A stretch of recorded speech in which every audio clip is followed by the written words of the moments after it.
Hello भाइयों, नमस्कार, जय माता की। मैं हूं पंडित दिनेश नारायण पांडे। देख रहे हैं आप अपना लोकप्रिय चैनल ग्रहवाणी। आप सभी का हार्दिक अभिनंदन करता हूं, स्वागत करता हूं।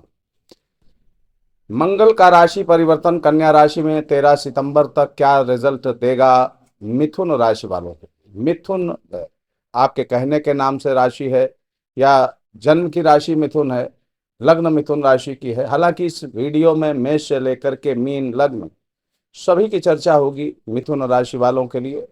वीडियो बड़ा महत्वपूर्ण रहने वाला है आपके लिए। मंगल की चाल को लेकर के वीडियो में बने रहिएगा। भाइयों, कहते हैं अपने मरे ही स्वर्ग दिखता है, अपने मरे ही स्वर्ग दिखता है। और यही कहावत लागू होती है अगर हम कहें मिथुन राशि पर, तो गलत नहीं है। मिथुन राशि वालों के जीवन में संघर्ष बने ही रहते हैं। मंगल क्या है? आपके अंदर की फिजिकल एनर्जी है, आपके अंदर की फिजिकल एनर्जी है, आपके अंदर का साहस है।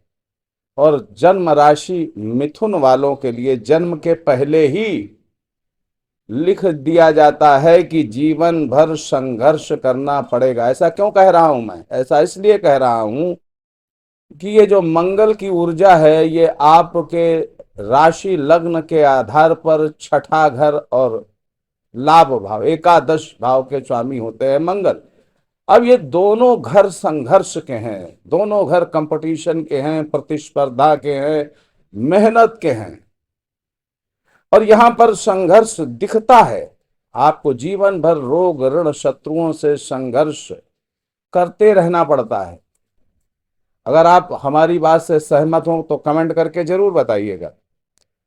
हाँ, आपकी जन्म कुंडली में अगर मंगल अच्छी स्थिति में लोकेट है, अच्छी स्थिति में बैठा हुआ है, तो संघर्ष कम करने पड़ते हैं। और जन्म कुंडली में भी अगर मंगल अच्छी स्थिति में नहीं है, तो ये तो मान के चलिए कि मिथुन राशि वालों को जीवन भर संघर्ष करने पड़ते हैं। यानी वही बात कि अपने मरे ही स्वर्ग दिखता है, यानी जब आप खुद करोगे तभी मिलेगा। गॉड गिफ्टेड नहीं मिल पाता है। आप अपनी मेहनत करेंगे, अपना पराक्रम करेंगे, परिश्रम करेंगे, तभी आपको मिल पाएगा।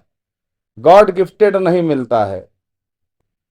तो संघर्षों में विजय तभी मिलेगी जब आपकी जन्म कुंडली में मंगल अच्छी स्थिति में है। अब इस समय क्या है कि मंगल आपके चतुर्थ भाव में गोचर कर रहे हैं। चतुर्थ भाव में गोचर के दौरान ये इनकी एक दृष्टि आपके सप्तम भाव पर पड़ेगी, जो जीवन साथी का भाव है, आपके स्पाउस का भाव है, आपके व्यापार का भाव है, आपके विस्तार का भाव है, आपकी बौद्धिक प्रखरता का भाव है।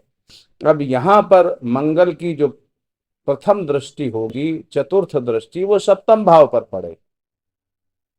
चतुर्थ भाव में मंगल के गोचर के दौरान चंद्रमा मजबूत हो जाता है। यानी इतना तो पक्का है कि इस मंगल की वजह से आपकी मानसिक स्थिति बहुत मजबूत रहेगी, आप अंदर से बहुत मजबूत रहेंगे। सप्तम भाव पर इनकी जो चतुर्थ दृष्टि होती है, मंगल की चतुर्थ दृष्टि केयरिंग दृष्टि होती है। यानी इस भाव से जुड़ा जो भी रिश्ता होता है वो आपकी केयर करता है, आपके सुख दुख में सहभागी होता है। तो स्वाभाविक रूप से चाहे वो आपका जीवन साथी हो या आपके व्यापार के पार्टनर्स हों, ये आपके साथ तालमेल बैठा करके चलेंगे इस मंगल की कृपा से। दूसरी दृष्टि इनकी चैलेंजिंग दृष्टि होती है, जो सातवीं दृष्टि होती है, और ये आपके कर्म क्षेत्र में, वहां पर शनि लोकेट है पहले से, और यहां मंगल शनि का सम सप्तक प्रभाव निश्चित तौर पर हम कह सकते हैं कि कर्म क्षेत्र में संघर्ष तो पैदा करेगा। स्वाभाविक रूप से संघर्ष आपके पैदा होंगे।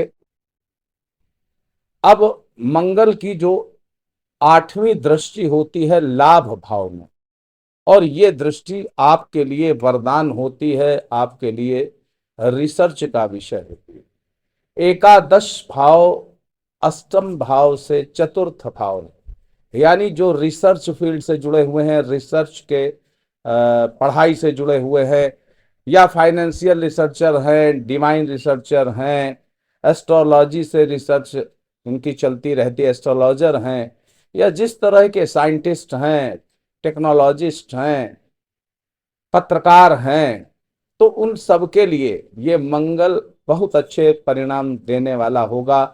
आप मेडिकल फील्ड से जुड़े हुए हैं, सर्जन हैं, आप मैथमेटिक्स के लेक्चरर या प्रोफेसर हैं, आप कंप्यूटर से जुड़े हुए बिजनेस में हैं, कंप्यूटर का की डिग्री लेकर के कोई उस तरीके की नौकरी कर रहे हैं, तो ये सबके लिए ये मंगल अच्छा रिजल्ट देगा।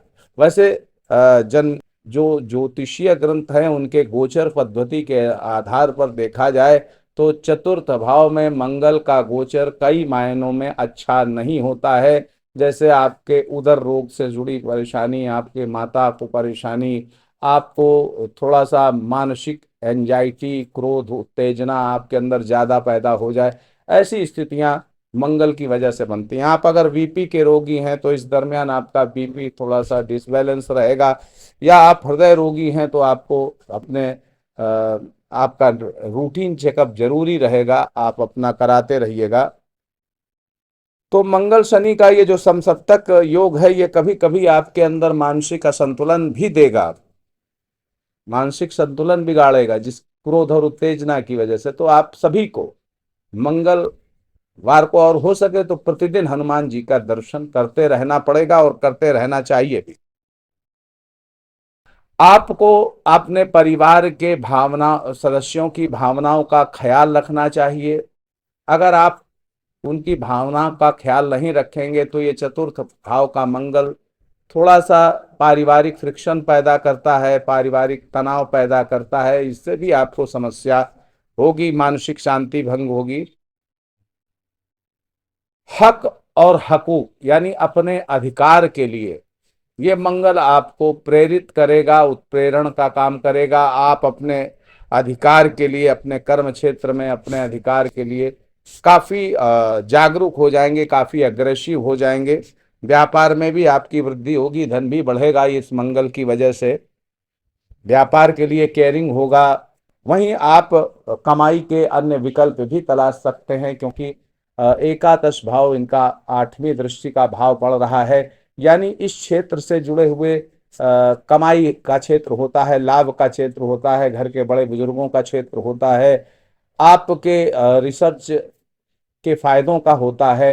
तो यहाँ पर आपको इससे जुड़े हुए रिसर्च करने चाहिए, कैसे ज्यादा से ज्यादा आपकी कमाई बढ़े, कौन से विकल्प इसमें हो सकते हैं, और इस पर आप चिंतन करेंगे भी। राजा तुल्य ऐश्वर्य ये मंगल दे सकते हैं, नौकरी के लिए बहुत अच्छा रह सकता है, आपकी प्रॉस्पेरिटी के लिए काफी अच्छा हो सकता है, मकान का सपना पूरा हो सकता है इस मंगल की वजह से। अब मंगल राहु का जो खडाष्टक योग है ये थोड़ा सा आपके अंदर जिद भी पैदा करेगा, वहीं माता का स्वास्थ्य भी थोड़ा सा प्रभावित कर सकता है, पिता का सुख थोड़ा सा प्रभावित कर सकता है। अब अगर लग्न के आधार पर देखें तो कर्क, सिंह, तुला, मकर, कुंभ, मीन, कर्क, सिंह, तुला, मकर, कुंभ, मीन ये लग्न है आपकी और राशि आपकी मिथुन है। तो बहुत अच्छे परिणामों का आप इंतजार करिएगा और आपको मिलेंगे, और मिल भी रहे होंगे वर्तमान में, क्योंकि 28 जुलाई से ये मंगल का गोचर चल रहा है और 13 सितंबर तक अभी चलने वाला है। तो अच्छे परिणाम आपको मिल रहे होंगे।